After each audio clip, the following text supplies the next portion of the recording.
In this touching family story, Toan's grandmother suffers a sudden stroke during a cold night, throwing the family into heartbreak and fear. Yet, through sleepless nights, tender care, and the warmth of Diem's devotion, hope begins to bloom again. From the quiet hospital ward to the joyful day she returns home, their bond proves that love can overcome even the frailty of age. Don't forget to subscribe to our channel for more heartfelt stories about family, care, and the power of love that heals.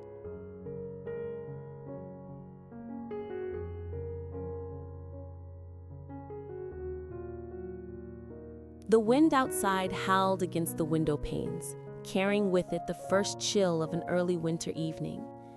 Inside the old family house, the air was heavy with silence, interrupted only by the faint ticking of the wooden clock that had been on the wall for decades.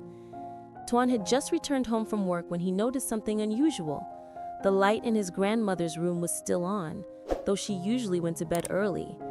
He pushed the door open gently, calling out, "Grandma?" But no answer came.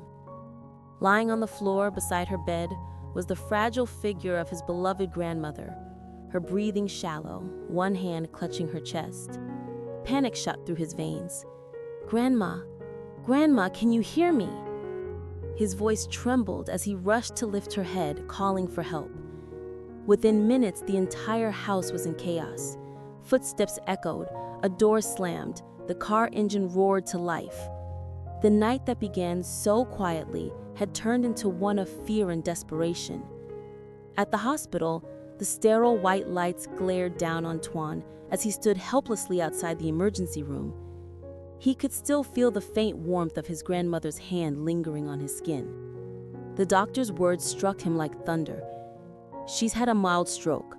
Her blood pressure spiked suddenly, likely because of the weather change." Toan sank into a chair, his heart pounding painfully. How could something as ordinary as a shift in the weather take her down like this? This woman, the one who had raised him, cooked his meals, and whispered prayers for him every night, was now fighting for her life behind that door. Memories flooded his mind. He remembered her laughter as she taught him to tie his shoes, her wrinkled hands guiding his little fingers. He remembered the nights when he had fevers and she sat beside his bed until morning, gently cooling his forehead. Now it was his turn, but all he could do was wait. The helplessness tore at him, and for the first time in years, he felt like a child again, small and powerless. Through the glass window of the emergency ward, he caught a glimpse of her, lying still, pale but peaceful. He pressed his palm against the cold glass and whispered softly, "Please hang on, Grandma. Don't leave me yet." The world outside kept spinning. Nurses moved swiftly, monitors beeped steadily, but for Toan, time had stopped. The chill of the night had seeped into his bones, and yet, deep within his chest, a quiet flame burned. The fierce, unwavering love of a grandson, praying for the woman who had given him everything.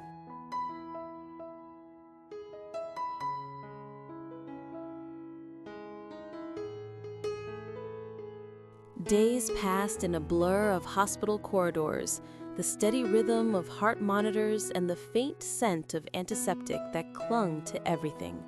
Toan spent nearly every waking moment by his grandmother's bedside, his fingers gently brushing over her frail hand as if afraid she might slip away if he looked away for too long. Beside him, Diem moved with a quiet grace that brought warmth to the cold white room. She had insisted on staying to help, saying softly, "She's family now, Toan. Let me take care of her too." Every morning, before the doctors began their rounds, Diem would bring a small lunchbox filled with homemade dishes, soft rice porridge simmered with chicken and ginger, sweet potato soup, or warm steamed fish drizzled with sesame oil. The aroma of her cooking often stirred a faint smile from the old woman, whose strength had begun to return little by little. "It tastes just like the food I used to make for you when you were a boy," Grandma said one afternoon, her voice fragile but full of tenderness. Toan couldn't help but smile, though his eyes glistened. "Then you have to get better soon, Grandma, so you can cook it for us again," he teased, gently tucking the blanket around her shoulders.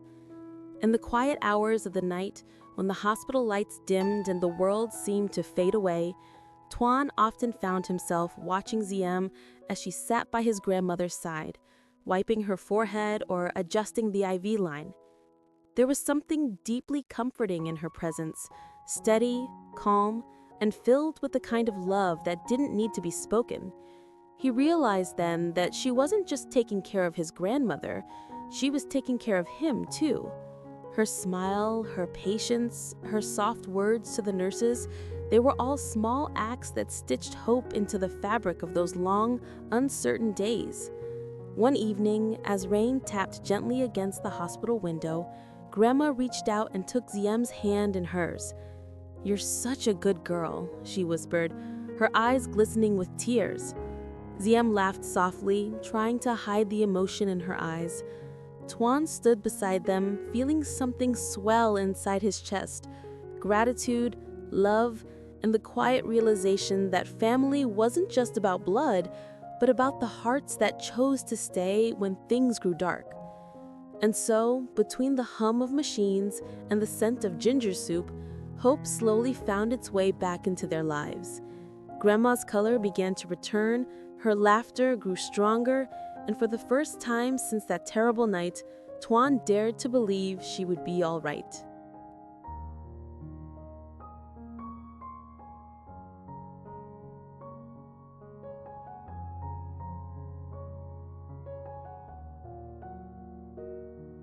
Two weeks later, the morning sun spilled through the hospital windows, painting the room in soft shades of gold.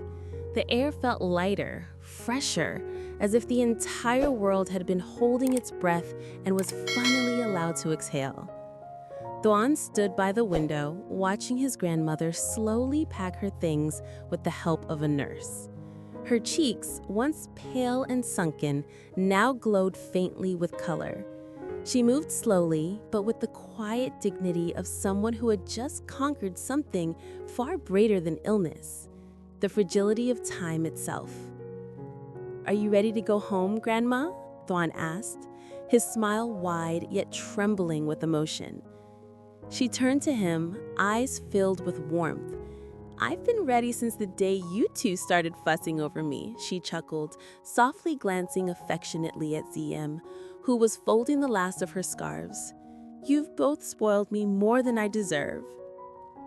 Outside, the car waited in the crisp morning air.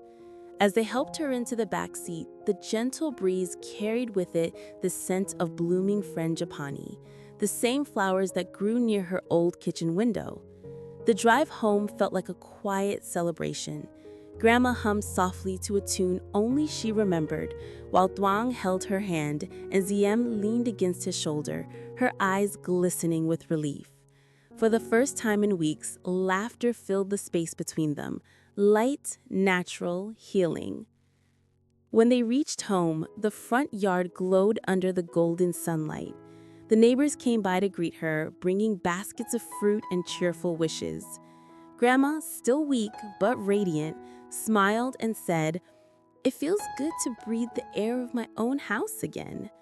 She looked around at her grandchildren, Toan's steady gaze, Diem's caring hands, and her heart swelled with peace.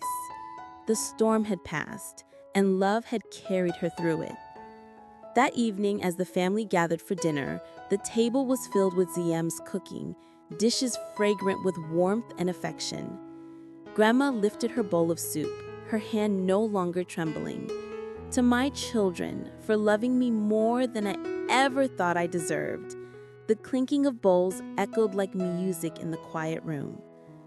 Toan looked at Diem. Her smile reflected the gentle glow of the candles, and he felt something shift deep inside. In that moment, he knew this was more than recovery. It was a reminder of what truly mattered: love, family, and the hands that never let go. Those are the things that could bring even the weakest heart back to life. Hello, xin chào tất cả các khán giả của kênh Lý Tử Diễm Review. Vậy là trong câu chuyện của chúng ta ngày hôm nay thì bà nội của CEO Toan đã được hồi phục và chính thức xuất viện sau những chuỗi ngày vất vả chăm sóc bà nội ở trong bệnh viện. Vậy là phép màu đã xảy ra.